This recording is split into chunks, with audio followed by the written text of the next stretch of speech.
Hi friends, welcome to Usha Fun foods.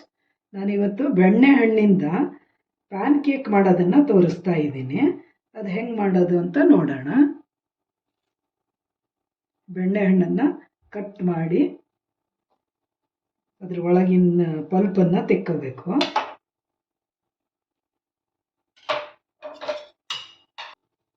ಈ ಥರ ಸ್ಪೂನಲ್ಲಿ ಮಾಡಿದ್ರೆ ಚೆನ್ನಾಗಿ ಬರುತ್ತೆ.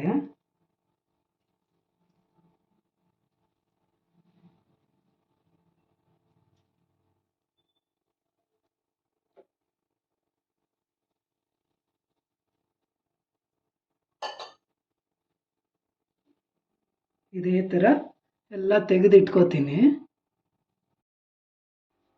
ಇದೀಗ ಬೆಣ್ಣೆಹಣ್ಣಿನ ಪಲ್ಪನ್ನು ತೆಕ್ಕೊಂಡಿದ್ದೀನಿ. ಇದನ್ನು ಚೆನ್ನಾಗಿ ಮ್ಯಾಶ್ ಮಾಡ್ಕೋಬೇಕು, ಇಲ್ಲ ಒಂದ್ಸರಿ ಮಿಕ್ಸಿಗೆ ಹಾಕ್ಕೊಂಡ್ರೂ ಆಗುತ್ತೆ.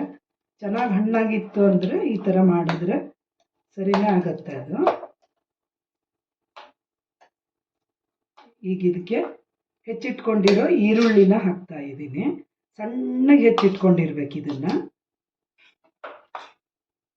ಆಮೇಲೆ ತುರಿದಿರೋ ಕ್ಯಾರೆಟ್ ಸೇರಿಸ್ಕೊಳ್ತಾ ಇದ್ದೀನಿ. ಕೊತ್ತಂಬರಿ ಸೊಪ್ಪು ಸ್ವಲ್ಪ.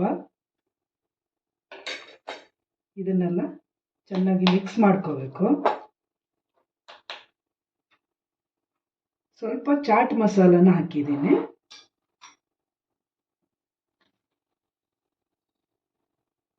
ಸ್ವಲ್ಪ ಉಪ್ಪು ಹಾಕೋತಾ ಇದ್ದೀನಿ. ಚೂರು ಸಕ್ಕರೆ,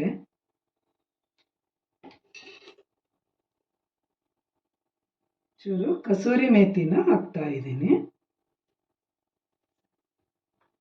ಇದನ್ನೆಲ್ಲ ಈಗ ಚೆನ್ನಾಗಿ ಮಿಕ್ಸ್ ಮಾಡ್ಕೋಬೇಕು. ಇದಕ್ಕೆ ಸೂಜಿ ಮೆಣಸಾದ್ರೂ, ಮೆಣಸಿನ್ಕಾಯಿ ಆದರೂ ಹಾಕ್ಕೋಬೋದು, ಹಸಿಮೆಣಸಾದ್ರೂ ಹಾಕ್ಕೋಬೋದು, ಇಲ್ಲ ಅಂದರೆ ಚಿಲ್ಲಿ ಫ್ಲೇಕ್ಸ್ ಹಾಕ್ಕೋಬೋದು.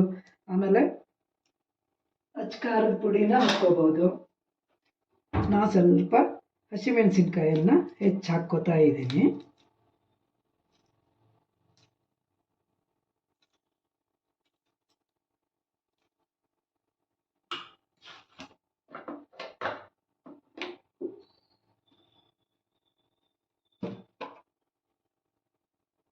ಇದಕ್ಕೆ ಸ್ವಲ್ಪ ಚಿಲ್ಲಿ ಫ್ಲೇಕ್ಸನ್ನು ಹಾಕ್ಕೊಂಡಿದ್ದೀನಿ.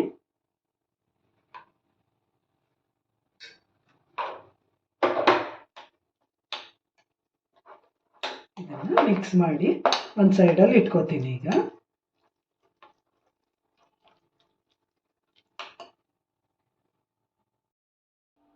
ಇದು ಸ್ವಲ್ಪ ಬಿಸಿ ಆದಮೇಲೆ ಚೂರು ಎಣ್ಣೆ ಹಾಕ್ಕೋಬೇಕು. ಮಾಮೂಲಿ ದೋಸೆ ಹಿಟ್ಟು ಮಾಡ್ತೀವಲ್ಲ, ಅದೇ ಥರ ದೋಸೆ ಹಿಟ್ಟನ್ನು ಮಾಡಿಕೊಂಡು ಒಂದು ಲೇಯರನ್ನು ಹಿಂಗೆ ಹಾಕಬೇಕು.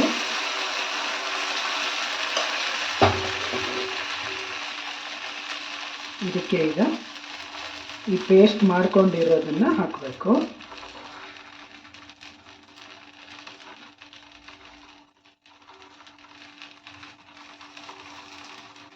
ಈ ಥರ ಸ್ವಲ್ಪ ಸ್ಪ್ರೆಡ್ ಮಾಡಿಕೊಂಡು ಮೀಡಿಯಮ್ ಉರಿನೆಲ್ಲ ಇಟ್ಕೊಂಡಿರಬೇಕು. ಮತ್ತು ಮೇಲಿಂದ ಇನ್ನೊಂದು ಸ್ವಲ್ಪ ಹಿಟ್ಟನ್ನು ಹಾಕಬೇಕು. ದೋಸೆ ಚಪಾತಿ ಎಲ್ಲ ತಿಂದು ಬೇಜಾರಾದವಾಗ ಮಕ್ಕಳಿಗೆ ಈ ಥರ ಮಾಡಿಕೊಟ್ರೆ ಡಬ್ಬಿಗೂ ಚೆನ್ನಾಗಿ ಮೆತ್ತಗಿರುತ್ತೆ. ಆಮೇಲೆ ಟೇಸ್ಟ್ ಕೂಡ ಚೆನ್ನಾಗಿರುತ್ತೆ. ಇದಕ್ಕೆ ಮೇಲಿಂದ ಸ್ವಲ್ಪ ಈರುಳ್ಳಿನ ಹಾಕಿದ್ದೀನಿ, ಸ್ವಲ್ಪ ಕ್ಯಾರೆಟ್ ತುರಿ, ಸ್ವಲ್ಪ ಕೊತ್ತಂಬರಿ ಸೊಪ್ಪು,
ರುಚಿ ರುಚಿಯಾದ ಬಟರ್ ಫ್ರೂಟ್ ಪ್ಯಾನ್ ಕೇಕ್ ರೆಡಿಯಾಗಿದೆ ಫ್ರೆಂಡ್ಸ್. ಯಾರೆಲ್ಲ ನಮ್ಮ ಚಾನಲಿಗೆ ಸಬ್ಸ್ಕ್ರೈಬ್ ಮಾಡಿಲ್ವೋ ಸಬ್ಸ್ಕ್ರೈಬ್ ಮಾಡಿ, ಲೈಕ್ ಮಾಡಿ, ಶೇರ್ ಮಾಡಿ. ನೀವು ಮಾಡಿ ನೋಡಿ, ಇದನ್ನು ತುಂಬ ರುಚಿಯಾಗಿರುತ್ತೆ ಮತ್ತು ಹೆಲ್ದಿ ಕೂಡ. ಇದು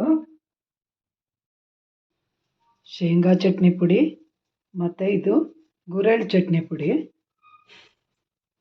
ಚಟ್ನಿನೂ ಮಾಡ್ಕೋಬೋದು.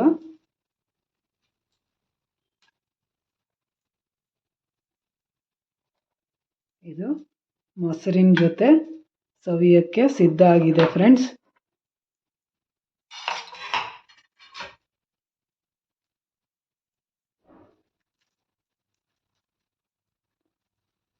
ಮೊಸರು ಚಟ್ನಿ ಪುಡಿಗಳ ಜೊತೆ ಚೆನ್ನಾಗಾಗುತ್ತೆ. Thank you for watching. Bye bye.